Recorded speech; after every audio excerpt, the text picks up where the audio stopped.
think it's very critical.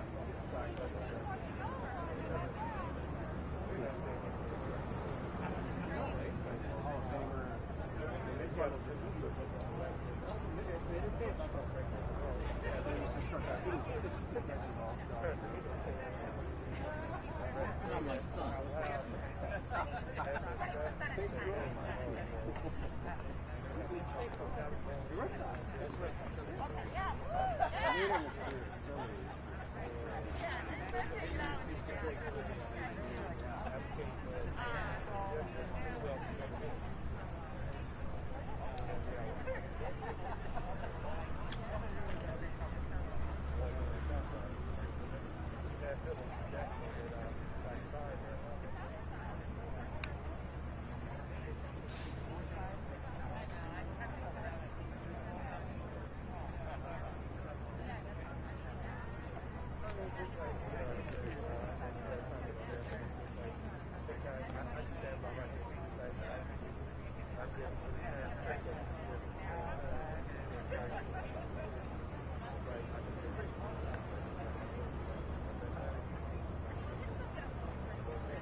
What time's the mayor coming?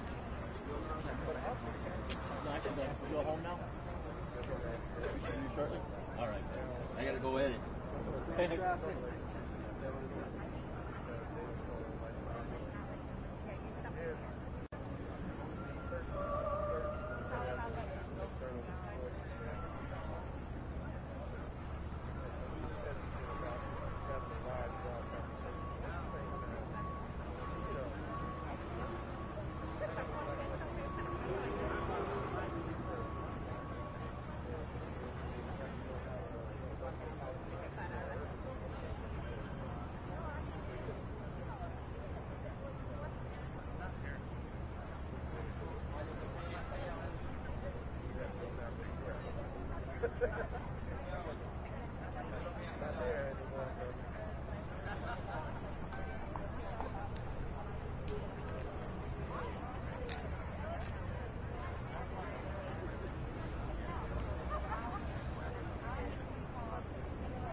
She's walking over. She's walking over.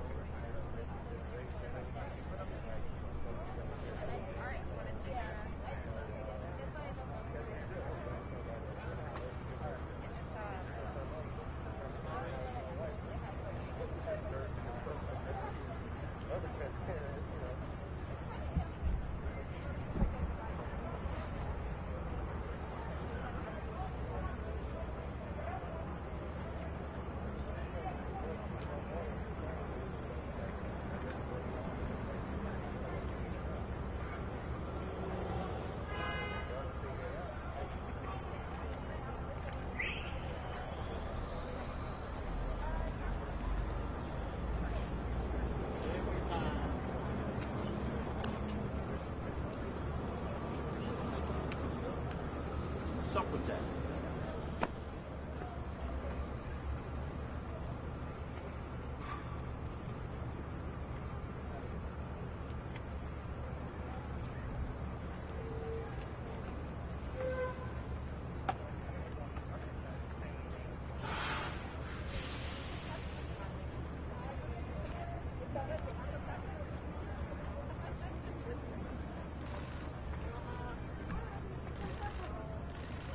Front row, please.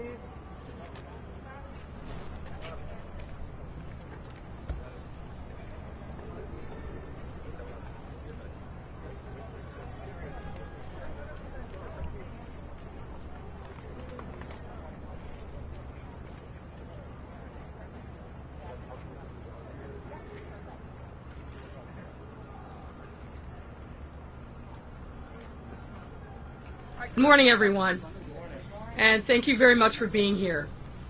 We are here today to mark an important day in the history of Chicago Public Schools and in our city.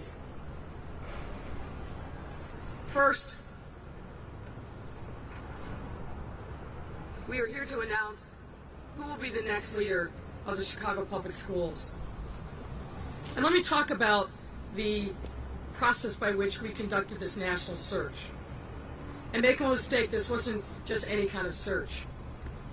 First, rather than revealing the mayor's pick from behind a totally closed-door process, we set about a different path, a different process. We hired a search firm, we invited the public into the process, and this time, board members had a meaningful and important role in the process. Seems like common sense and ordinary, but in Chicago, this process was truly historic. And throughout the entire process, we maintained a laser focus on finding a candidate that not only had a proven track record of serving a large urban public school district and one that was as diverse as ours, but also shared the lived experiences of the students and the families that make our school communities so great. It's that kind of authentic leadership that has made CPS so successful in driving student excellence over the years. And yes, Dr. Janice Jackson raised the bar on excellence for CEOs. When our school district is led by someone who embodies excellence and also has a lived experience similar to the student that they serve every day, it not only helps ensure that the students' unique needs are met, but it showcases to them, their parents and guardians, and our entire CPS community, that they too can get into leadership positions and thrive. It says quite clearly that you can be what you see. The needs of our students also demand someone who is not only empathetic and a role model, but also someone who has a demonstrated track record of success. Someone who understands how to motivate and get the best from our students, our faculty, and our staff, and has a clear vision of what success looks like, and will hold himself accountable to those measurements of excellence. We had a great outpouring of interest across the nation for this position, and I want to thank all those who expressed their interest and participated in this process, especially our finalists. We met a number of interesting people who shared their vision and identified the challenges but also the opportunities in leading CPS. And I am very pleased to announce that this historic process yielded an historic candidate. An immigrant from Mexico who came to Chicago and grew up right here in Pilsen. His public education journey began at CPS. He attended schools on the Lower West Side, including this one, Benito Juarez, which we are at this morning. As the eldest of 12 children, the individual has also had a deep sense of responsibility that has made him conscious of the ways in which he can pave the ways of success for others. Ladies and gentlemen, please join me in welcoming Pedro Martinez, a son of Chicago, back home.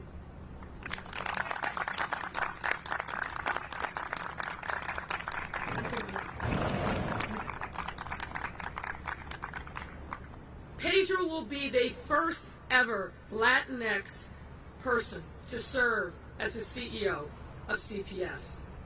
So let me tell you a bit more about him. He was the first of his siblings to graduate college, making him a role model within his family, and that much more passionate about expanding students' access to high-quality education. It was that experience, that passion, and the connections he formed with dedicated teachers during his time as a student at CPS that would then fuel his trajectory for his entire career.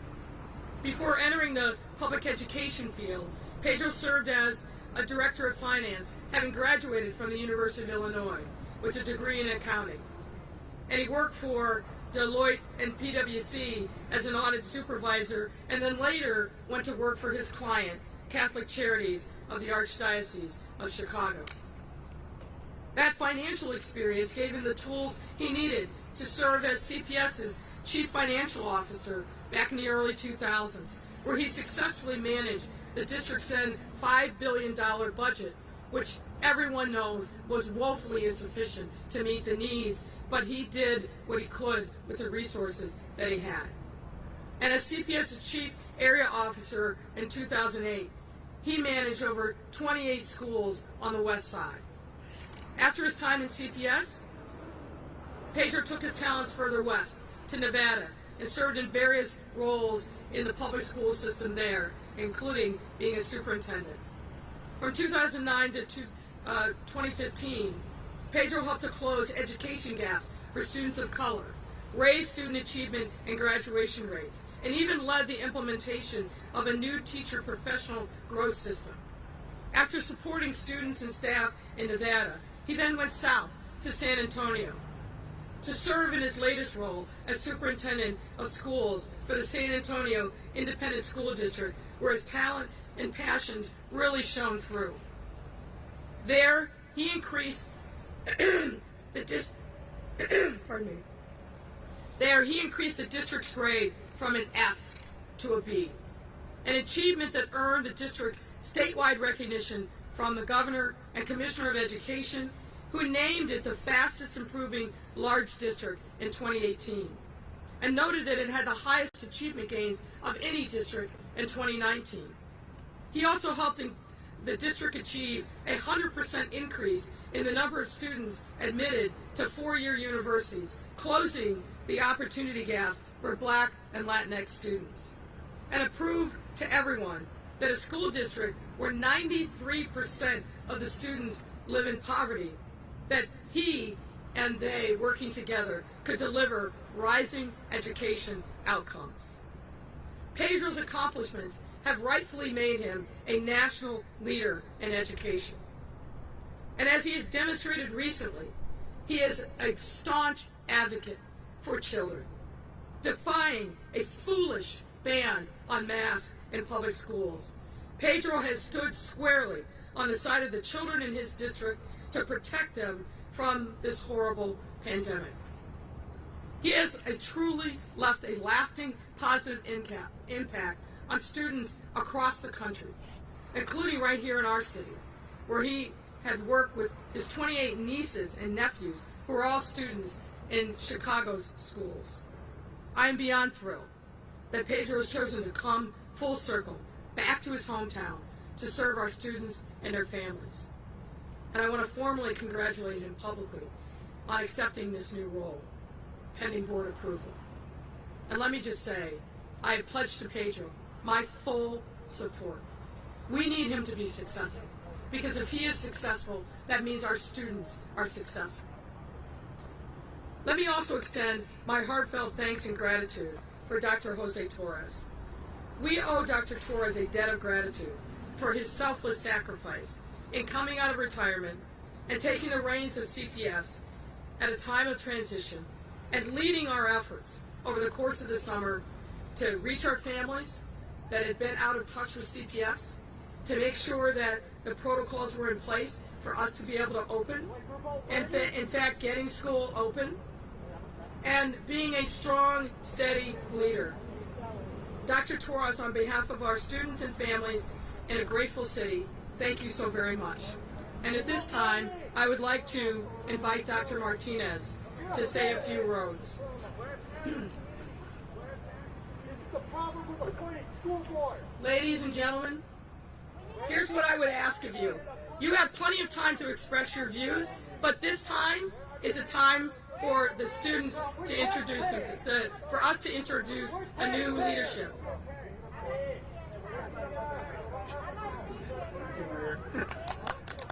Hello, everyone. Hello, everyone. So first of all, I just want to thank Mayor Lightfoot. I couldn't be more excited to work for a champion and a leader that's willing to take tough issues here in the city of Chicago, a city that I love, a city where I grew up, where it all started for me. My father brought us to this country. In fact, my sister Maria is here with me. My mom is with me. My mother-in-law also, and one of my nieces is here as well. But it all started here. My father came when I was turning 6. Maria was just about 1 year old. And we came to Chicago because Chicago embraced us as immigrants. It was the churches here in Pilsen, St. Procopius, St. Pius, Providence of God, that embraced my family. I started at Walsh Elementary School. There was a 6th grade teacher, Mr. Asher, that saw something in me that as an immigrant child, I couldn't see myself.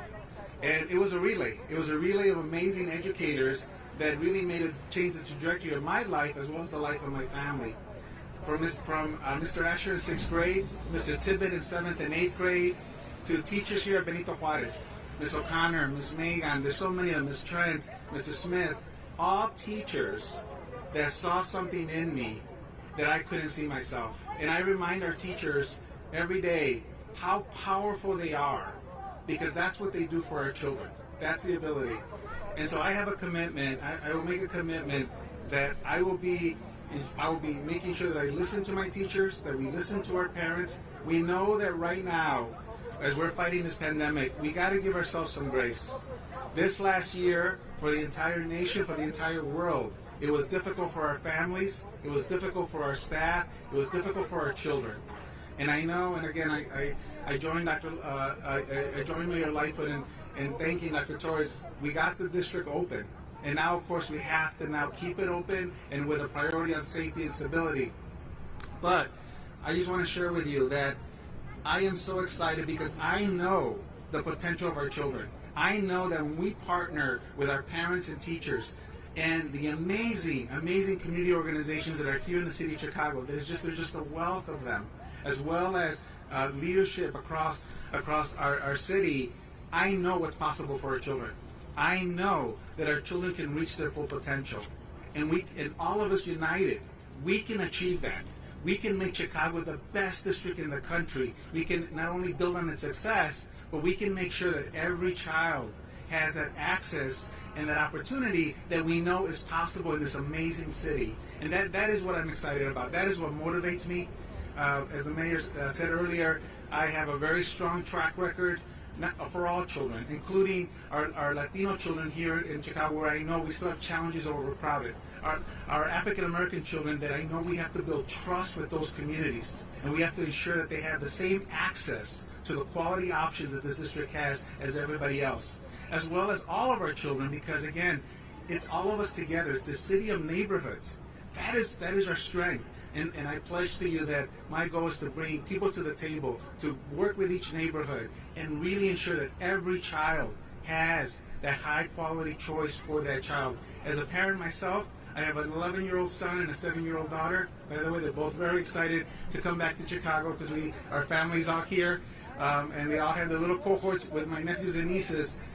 But I know as a parent, and I share the concerns of our parents. I know how difficult it is right now managing through COVID. I understand. My children right now don't have access to vaccines. I understand the fears. One of the things I'm very looking forward to is working with Mayor Lightfoot to be the champion in the city for vaccinations. Because we can definitely always get stronger in safety procedures, but there's only one solution for us to help manage through this pandemic. It is vaccines. And so I'm excited to partner with the mayor, with our Department of Health, and I've seen the progress that the city has made on vaccines, but we know that this is the beginning. We're going to be in the vaccine, in encouraging vaccines for a very long time, and I am optimistic that our 5 to 11-year-olds are going to be approved hopefully in the next month or so. So this is the time for us to come together. We have to be united. We cannot be fighting within ourselves. The enemy is COVID. The enemy is the systemic racism we've had in our country. The enemy is poverty.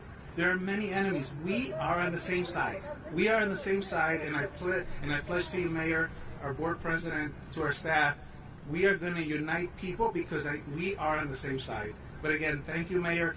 I'm just honored, Mayor. I am honored that the process you developed gave me an opportunity as a native, somebody from Chicago, an immigrant kid, to come back home and to come to his dream job. Thank you, ma'am.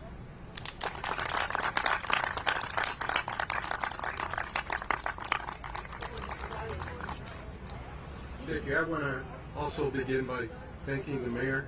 This has been an unprecedented process. I think a template has been created by this mayor that will be used for decades to come in selecting the leader of the Chicago Public Schools for decades to come. And so I want to thank the mayor for allowing a process that unfolded, that included the participation of board members, parents, principals, teachers, communities, individuals responding to surveys and providing feedback. And we had hundreds, literally hundreds of people participating in the process. This had never happened before in the city of Chicago. So I want to also thank our board members. We have Dwayne Truss and Lucino Sotelo who are here today, who participated directly also in the process. And I want to say to Pedro that the board looks forward to working with him. We have a lot of challenges in front of us.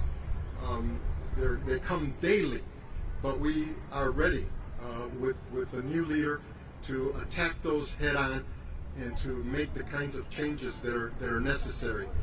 We don't have the luxury of time here. Pedro has to hit the ground running. He will.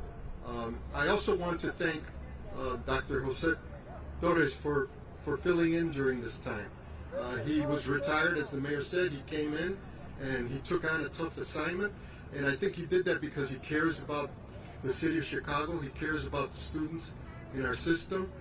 He worked for our system. He knows how it operates, and he knows where the deficiencies are and where the strengths are. And so he will be able to provide Pedro with some guidance to ensure a smooth transition here within the next month or two. And so once again, thank you, Mayor, for allowing this process to work and for honoring the process. Pedro was the recommendation that came out of the process along with one other individual. And so we are appreciative that the mayor saw fit, unlike in previous administrations, to really listen and take the lead of a democratic, small d, democratic process that I think led us to this historic day here today. Thank you.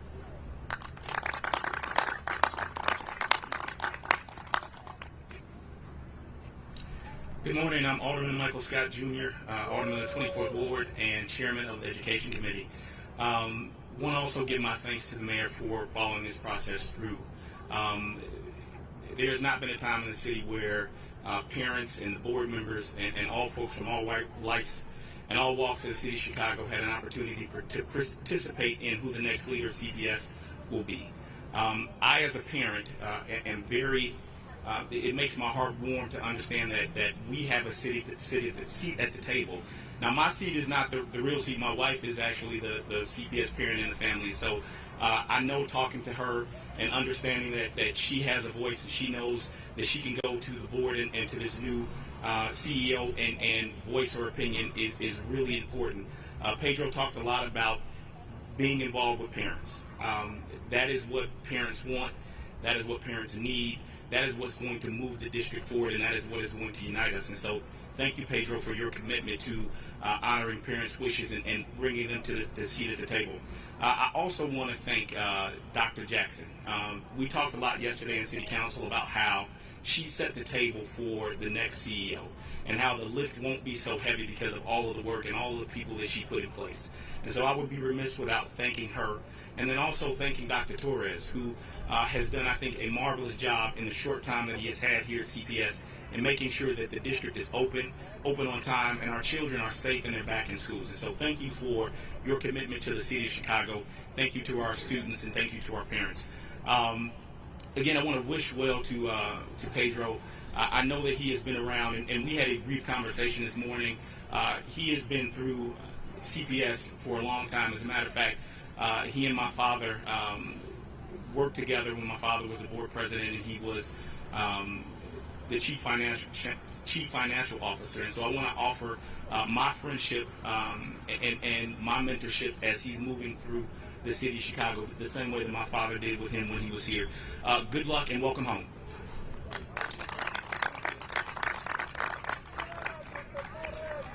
Buenos días todos. Voy a comenzar en español ya que es el día de la independencia de México y que viva México. Puerto Rico, para mí es independencia de José Torres, porque este es el retiro para mí de nuevo. Quiero comenzar para darles las gracias a los estudiantes, los padres, a los maestros, los directores, los empleados de la oficina central por ayudar a abrir las escuelas y por tener una tremenda asistencia el primer día y todo eso. Entonces, también quiero dar las gracias a los miembros de la directiva, de la junta directiva, y a la alcaldesa Lightfoot por darme la oportunidad para servir. Y finalmente, felicidades a mi amigo Pedro Martinez por tener esta posición. Y como decimos, vamos a pasar el batón, ¿no? Y entonces yo no tengo un batón, pero sí tengo un pin que te lo quiero dar. Este es el batón para ti. Gracias. Y felicidades. So happy Mexican Day, Independence Day. Que viva Mexico. And I also mentioned that it was, in a sense, Puerto Rican Independence Day, at least Jose Torres Independence Day. Because I get to go back to something that I started for a minute. I want to begin by thanking the parents and the students and the teachers, the school leaders, central office staff for really working very diligently in opening schools on August 30 with all the mitigation factors and filters that we were able to put in place. We had a great first day attendance. We have great enrollment numbers that on September 27th, the 20th day, we'll be able to disclose. I want to thank the board members that are here, President Del Valle, and the other board members for their trust and the opportunity to serve. And thank you, Mayor Lightfoot, for the call. And finally, I want to congratulate Pedro Martinez for, and I passed the baton. I don't know, you noticed that I gave him a pin. I don't have another pin. So that's yours. So best wishes for a successful and long tenure. Thank you.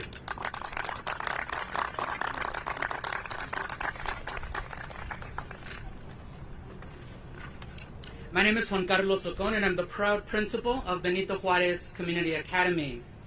I want to thank all of you. Thank you. I want to thank all of you for joining us today on such a momentous occasion. On behalf of our entire Juarez community, the Pilsen community, I want to officially welcome home Juarez alumnus and CEO Pedro Martinez. Today is the beginning of Hispanic Heritage Month, and it is only fitting that this announcement take place here at Juarez, a school born of struggle and civic action.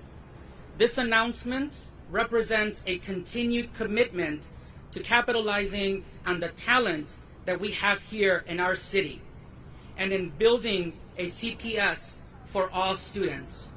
Mayor, thank you. We could not be more proud. CEO Martinez, bienvenido a su casa. And thank you, all of you, for being here today. Muchas gracias.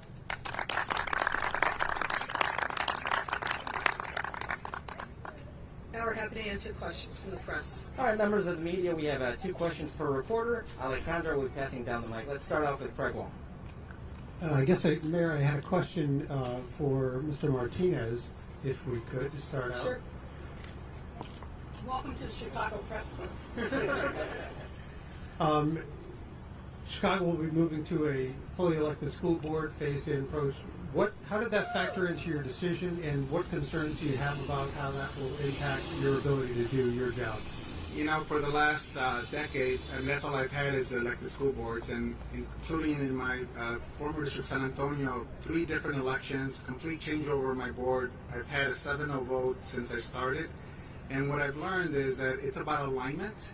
But I'll tell you, the only concern I would have is to have the support of the mayor, support of the city, to tackle these challenges of poverty, to tackle these challenges of, you know, just the historic segregation issues that we've had here in the city that I grew up with. You need everybody at the table. And to have the power of the mayor's office, there's nothing like that. And so if there's any concern, I don't want to lose that. And so, because we need a champion not only for the district, but for the city. And if we can, Mayor, if we could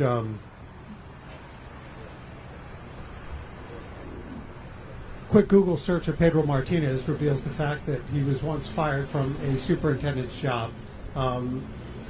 You're a big person on integrity. There was issues raised about that. Can you speak to any concerns that might have had in your mind in selecting him as your choice? Well, that's the danger of Google, because that's not correct. It was a mutual separation.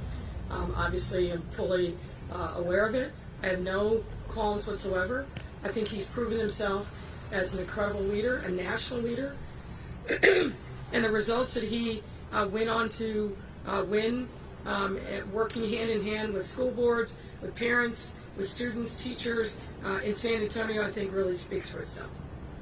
Hi, Mayor. Sarah Karp, WBZ. Hi, this is for Pedro Martinez. I talked to the union leader in San Antonio, and she's not a big fan, and she said that you did not have a great relationship with the union there. Can you talk a little bit about how you're going to build a relationship with the union here, because that has been an important thing? Sure. So just for context, AFT is also the predominant union in all the major cities in Texas, and we know that especially during COVID, things became very divisive, not only in San Antonio but all over the country. And it was, frankly, I will say this: we have to give each other ourselves grace, because we didn't know what we didn't know. There was a lot of fear, so they took a position that our schools shouldn't be open. I took a position that I'm going to open them in a safe way, and so we gradually opened the schools. We always kept our regular communication every single month, and in fact, and she takes credit for this. We were always the most conservative district in the entire region of our county, because I knew the death rates were 5 times higher in my district than they were in the more affluent zip codes. But we still were able to keep the schools open last year, ending the year with almost 70% of our children in person at the elementary school, with trust from both staff and parents. So I consider her my critical friend, but we also respected each other. We didn't always agree. And here in Chicago, again, we're on the same side. I just really believe that if we can come to an understanding that the goal is that, first of all, the understanding that in-person instruction, and I'm going to repeat this, in-person instruction is what the majority of our children, especially children of poverty, that's what they need. That's where they learn the best. We saw that firsthand, and that was coming from both my teachers and my parents, the mental health challenges that our children went through that were remote last year. And I know there's going to be research reports for decades that will be written about it, as well as the academic losses. And so as long as we can come to that understanding, we can work through the rest. But we have to make sure, and we have to listen to parents. And I get it. I have a 5-year-old, a 7-year-old, and an 11-year-old. They're not eligible for vaccines. I've been, even in my post in San Antonio, I've been actually advocating at the federal level to have urgency for the 5 to 11-year-olds, of course, in a very responsible way, in a clear timeline, because families need that. And so I think there's going to be areas where I can come to, some hopefully collaboration with the CTU. And again, there'll be areas we don't agree. I still think we can still respect each other. So it seemed like the main complaint that she had about you is the privatization that you brought to the schools, the taking over of failing schools by private organizations.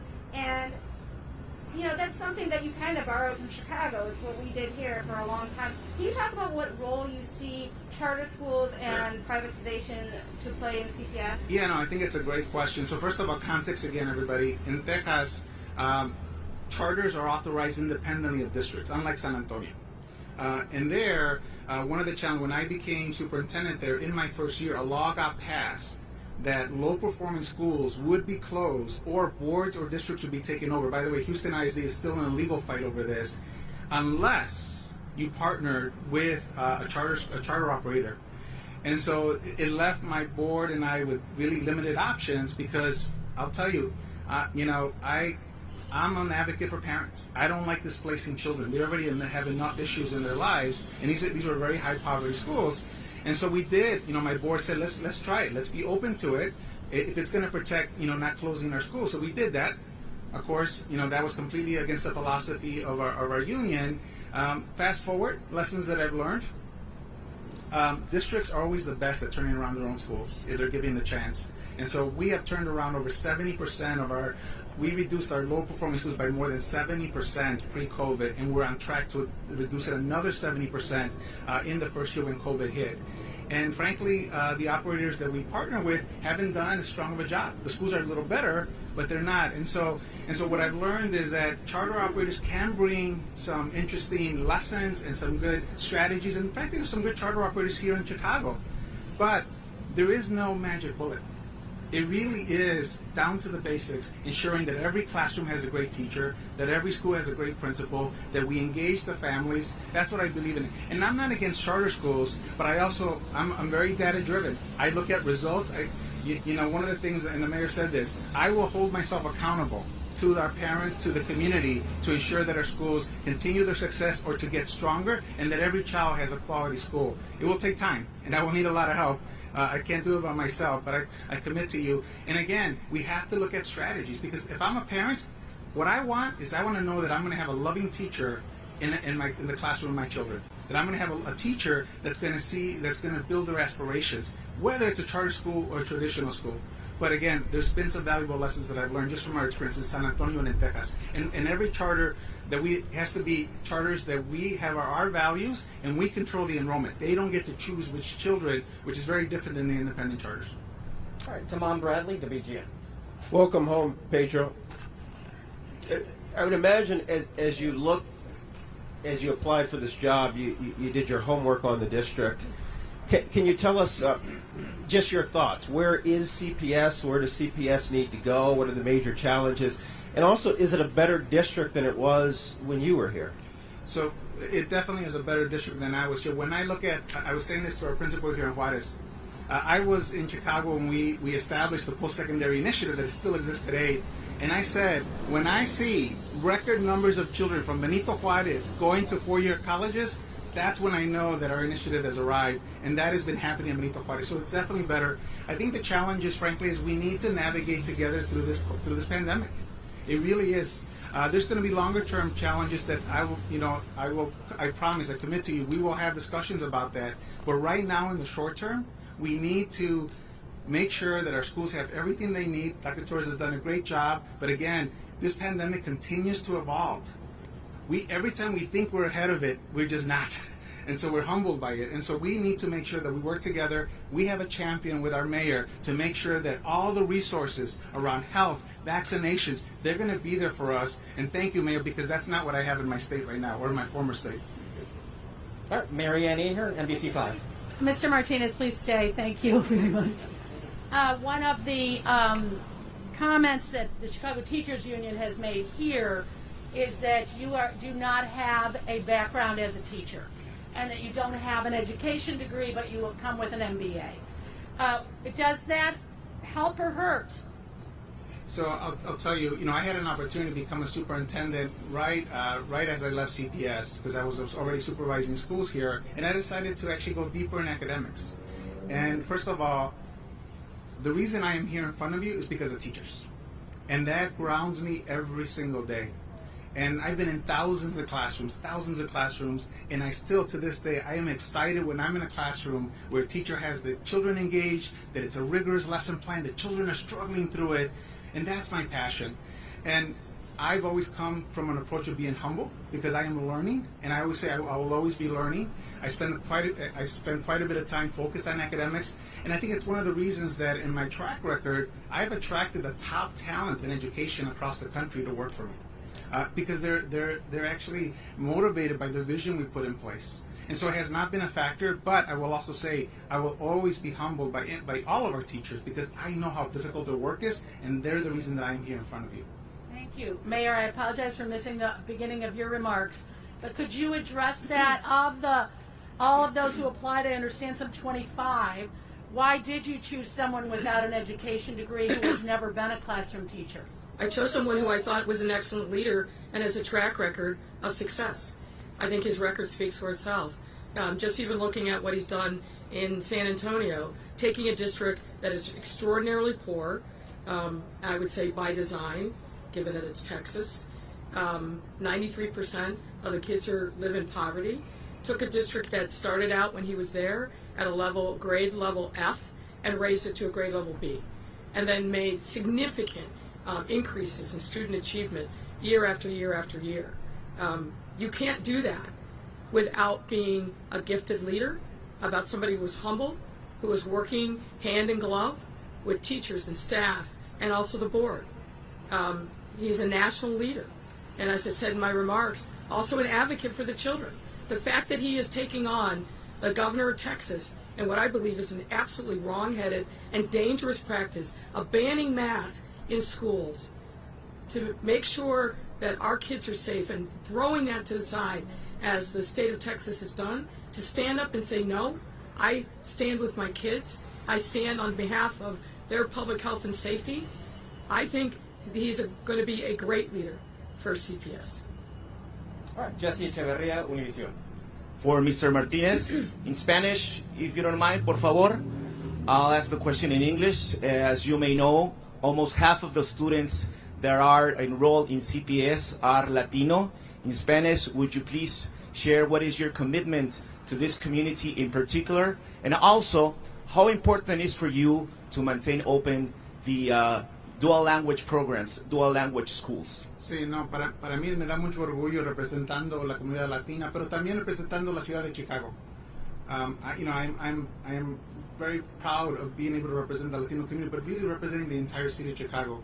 And one of the things that I'm most proud of in Texas, en San Antonio, me da mucho orgullo que cuando empecé en Texas, con 30% a lo menos de niños que inglés era su segundo idioma, nomás teníamos dos programas de dual en 100 escuelas. Ahora ya tenemos más de 61. Y tenemos el programa que está creciendo más en todo el país. Y esos niños ahorita están teniendo éxito que está hasta más del distrito.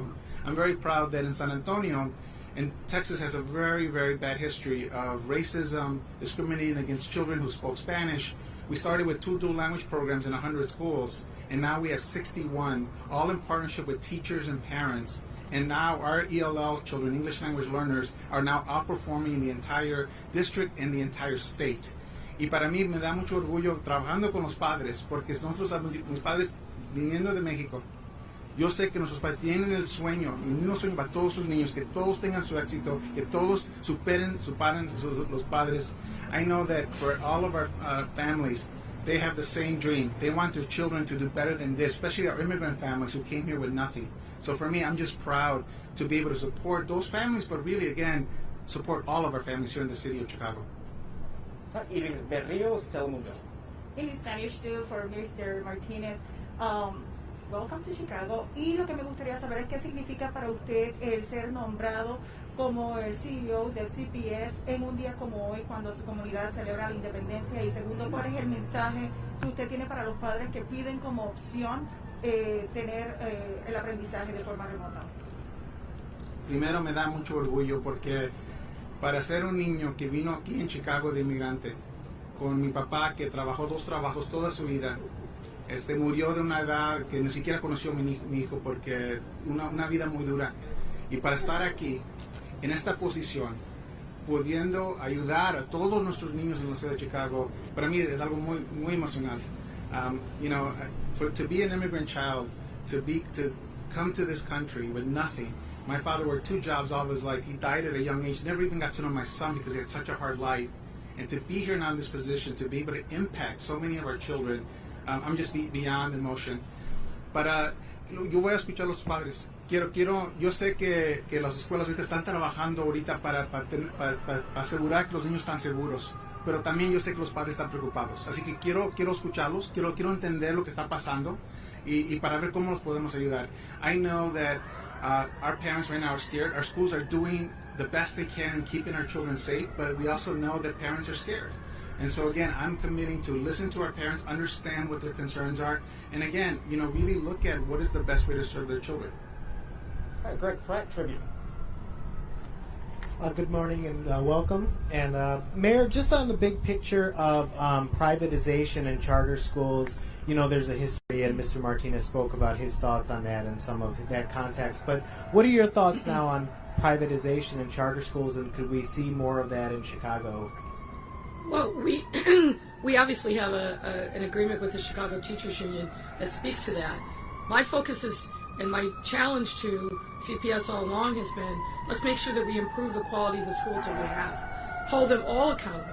Charter, CPS schools, or our option schools.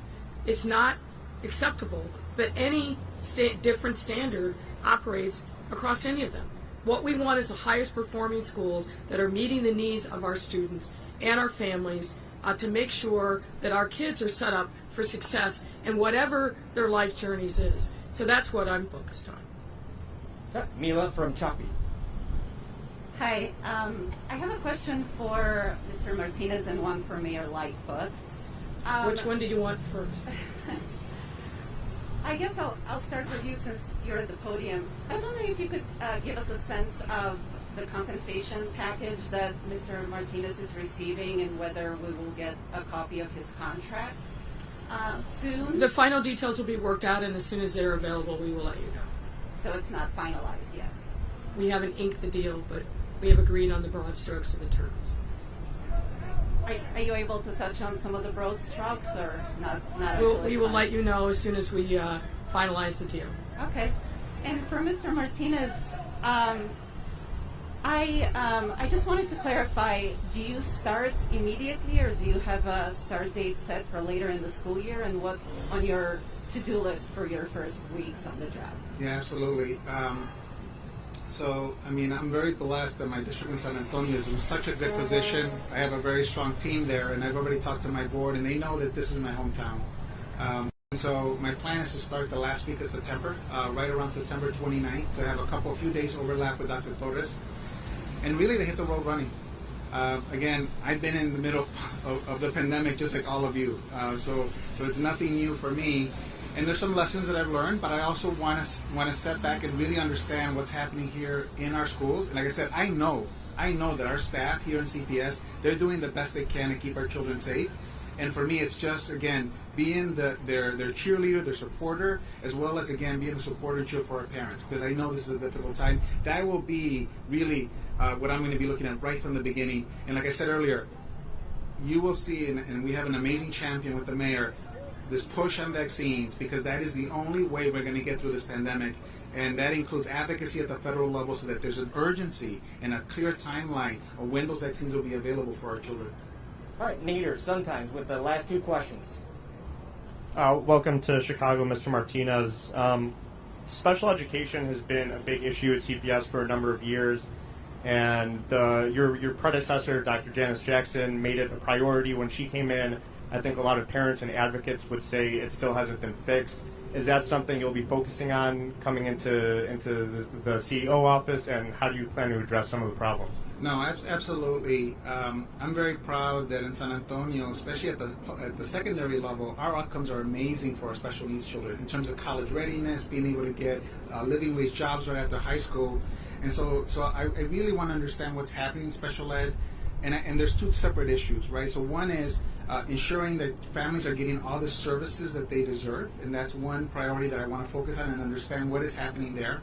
The other is just really looking at our academic data to make sure that the achievement gaps, that we are transparent about them, that we understand also the impact it has on our African American boys and on our Latino boys, And so those are things that I want to prioritize and look at. But again, I want to first understand and listen.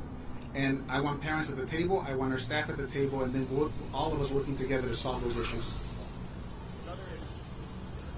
Is this on? Yeah. Another issue that's been big over the past year, not just in Chicago, but across the country, is the issue of school police.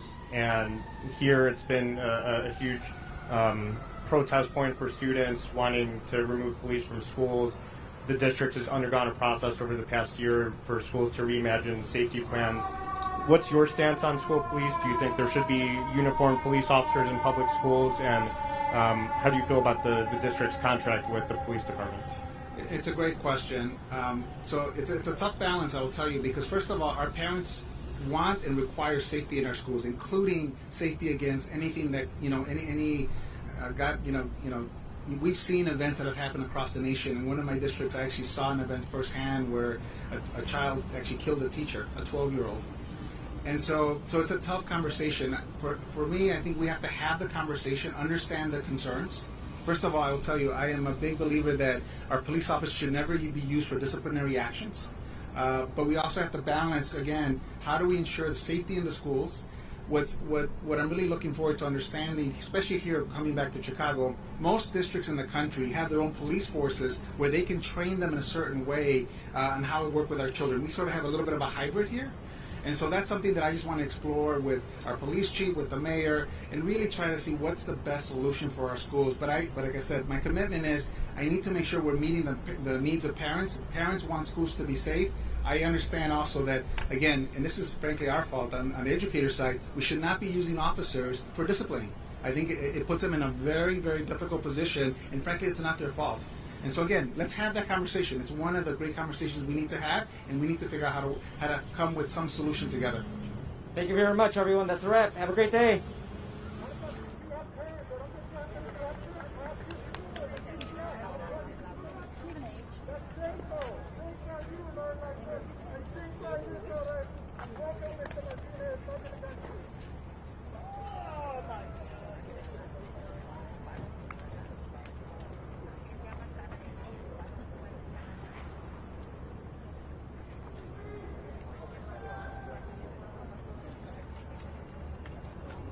Martinez, how old are you, please?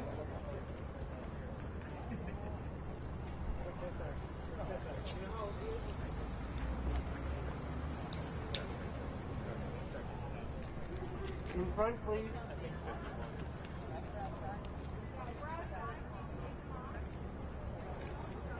In front, please.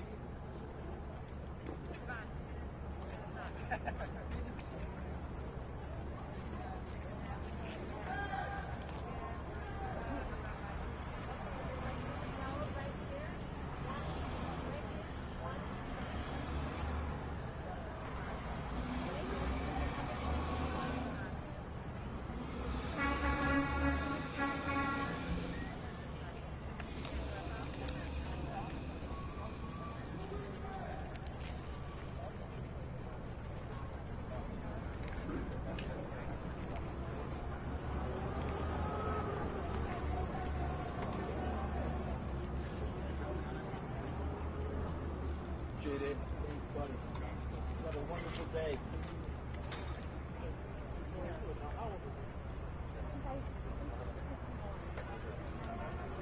That's what I read too. I think that's what it we had it at 51.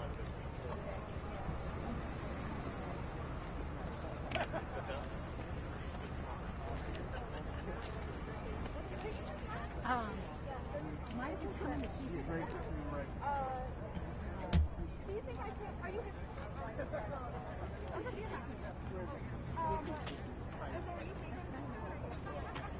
guess we're going to do 51 and you guys will know. 51. Sure. Marianne.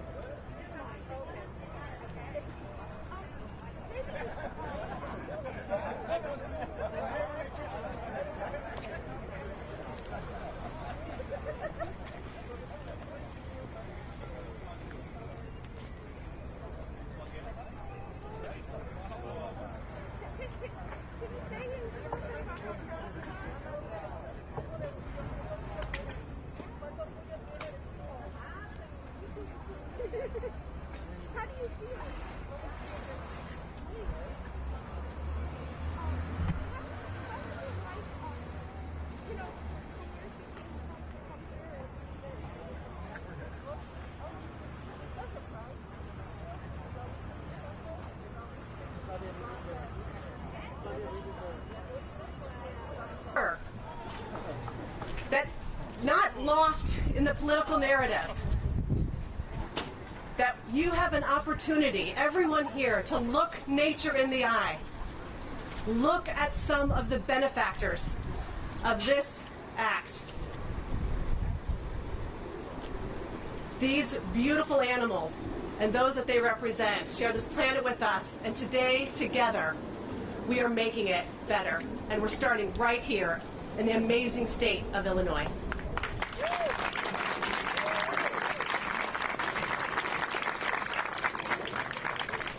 And with that, I want to thank the Shed Aquarium team for caring for these animals, for educating the public about their role in conservation, and welcome Governor Pritzker.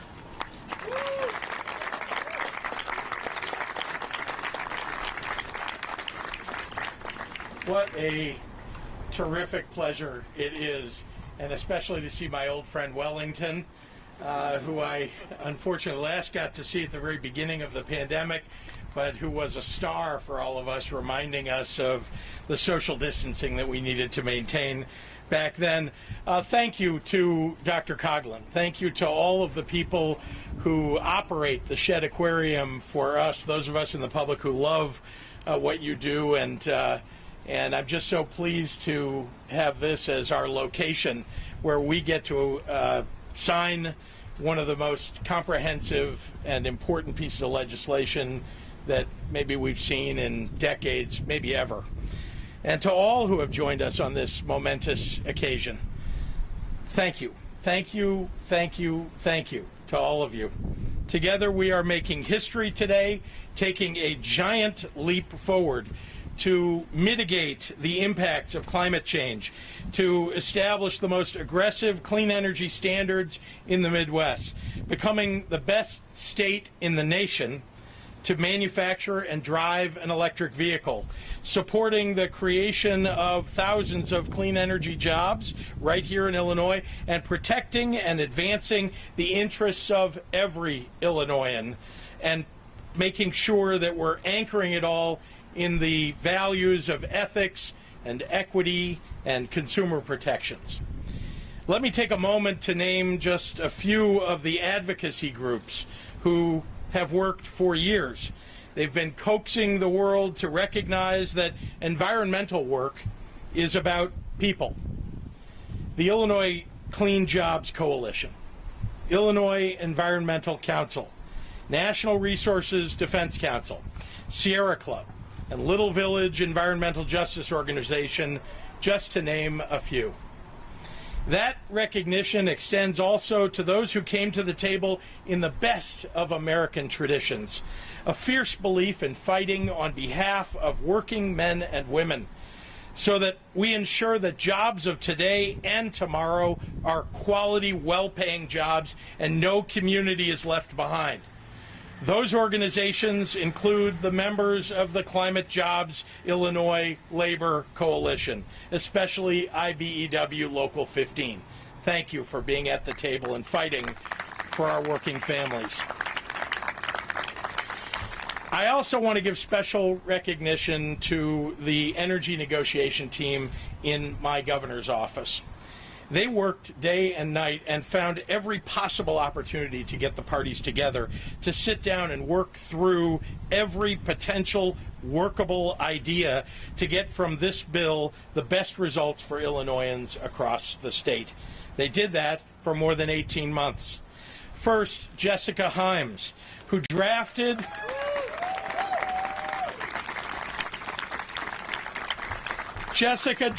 and poured through thousands of pages of text, coordinating agency feedback at all hours of the day, and somehow found the time in between to put herself through law school. Yeah. Jane Flanagan and Anna Crane from my governor's office legal team, who were there to make sure that the details reinforced the grandeur at every step of the way, along with Bria Scudder, my first assistant deputy governor, as well as our brilliant partners in thought leadership and in crunching the numbers, Doug Scott and the Great Plains Institute.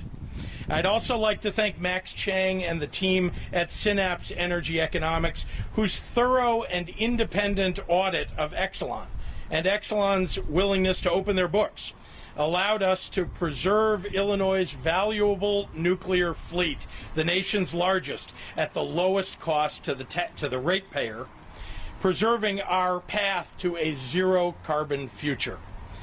Finally, a superhero who made it his mission every day to deliver for me and for the people of Illinois a comprehensive energy bill that would make Illinois a national leader, Deputy Governor Christian Mitchell.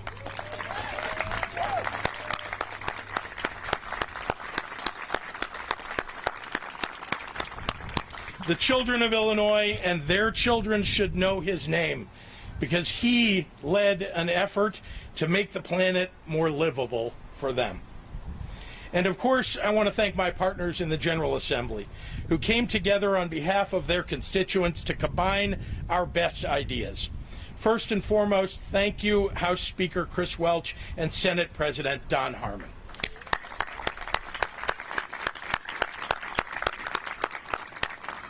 And none of this is possible without the hours and days and weeks and months of toiling in working groups that was accomplished by leaders Marcus Evans, Robin Gable, Bill Cunningham, and Michael Hastings, Senators Selena Villanueva and Representative Will Davis, and Representative Cam Buckner and Representative Ann Williams, and so many more who helped to turn passion into progress. If the crux of public service is the fight for a better tomorrow, then there may be no position more courageous, more necessary than to take action on climate, knowing that the impacts that we seek won't come to fruition until long after our tenure in elective office. Thank you to all who made brave bipartisan change come about on behalf of Illinois' future.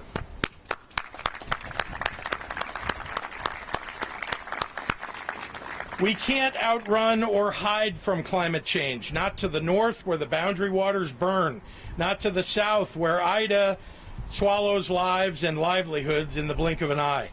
No, the consequences of our actions are here all around us. We've seen the effects of climate change right here in Illinois repeatedly in the last 2.5 years alone. A polar vortex, devastating floods, microbursts that destroy buildings, record lake levels, extreme heat, and emergency declarations in more than 1/3 of Illinois' counties. Declarations, frankly, that people have had to live through, these declarations of emergency that have destroyed people's lives and livelihoods in those counties. There is no time to lose. But what we can do, what we must do, and thanks to the Climate and Equitable Jobs Act, Illinois is doing, is to fight to stop and even reverse the damage that's been done to our climate. As of today, Illinois is a force for good, for an environmental future we can be proud of. Over a half-century ago, Illinois established the nation's first state agency dedicated to cleaning up and protecting the environment. Yes, that was Illinois. Today, we established the nation's leading climate action plan, including becoming the first Midwest state to require 100% carbon-free energy by 2045. Doubling, it's okay to applaud for that. Doubling our investments in renewable energy, making it clear to the world that Illinois is open for business with long-term stable financing to boot. Establishing a $4,000 electric vehicle credit for every Illinoisan and an up to 80% rebate for the build-out of charging stations, lifting up Illinois' reputation as the nation's hub for EV manufacturing, as Rivian and Lion Electric have already made clear.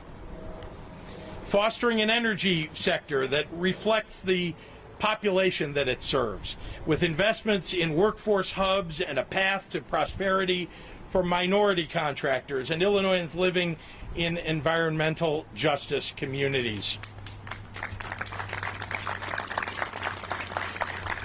And doing all of that while setting historic standards for utility accountability, increasing disclosure requirements, protecting ratepayers, and creating a watchdog called the Public Utility Ethics and Compliance Monitor to ensure the highest level of ethical standards.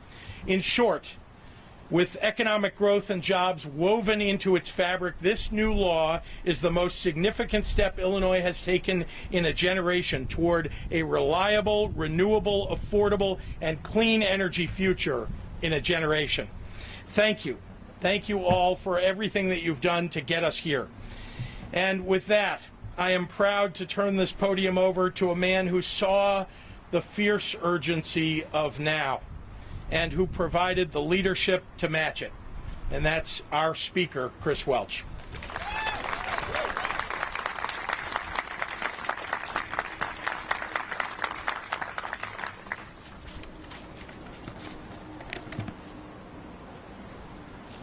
Good morning, everyone.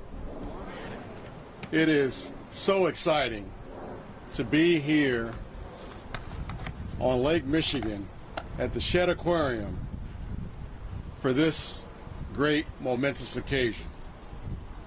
I honestly believe